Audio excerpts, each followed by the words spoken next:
I'm Bruce Levene, and I am the unofficial Mendocino County historian. That's because this Cow County doesn't have an official historian. But anyway, my primary interest is oral history, and I have interviewed many people through the years, hundreds in fact, mostly old-timers, but also dropouts from the 70s.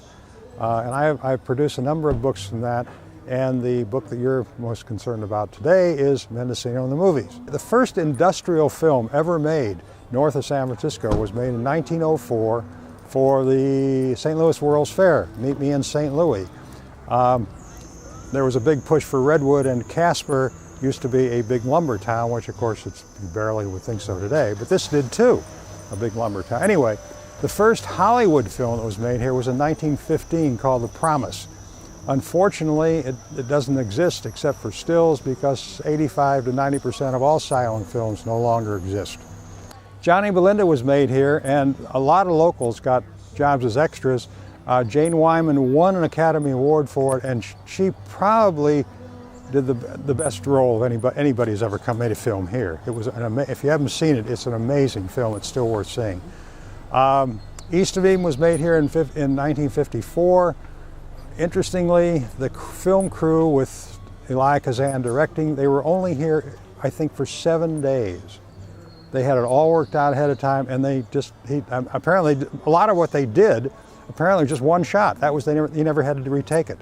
It was renowned for the performance of James Dean. It was the first Hollywood film he ever made. Interestingly, East of Eden is in a certain way why I came here.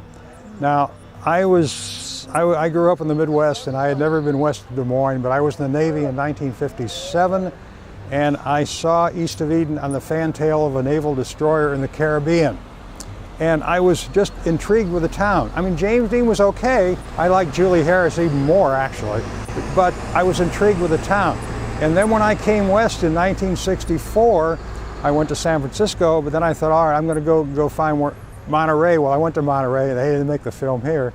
And then 3 years later, when I drove up and came over the hill, I don't know if you came from 120, if you came over the hill, I said, there it is, that's it. Okay, let's talk about The Russians Are Coming for a second.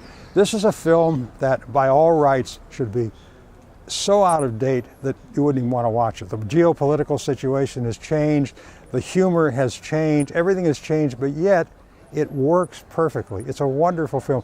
I give talks a couple of times a year to elder Hausa groups that come here.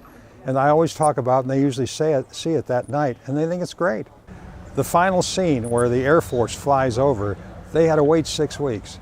They couldn't get the right, I mean, look, here you are today, and there's fog right down here. They couldn't get the right conditions for it. So, I mean, that's most movies are here 2 weeks at the most.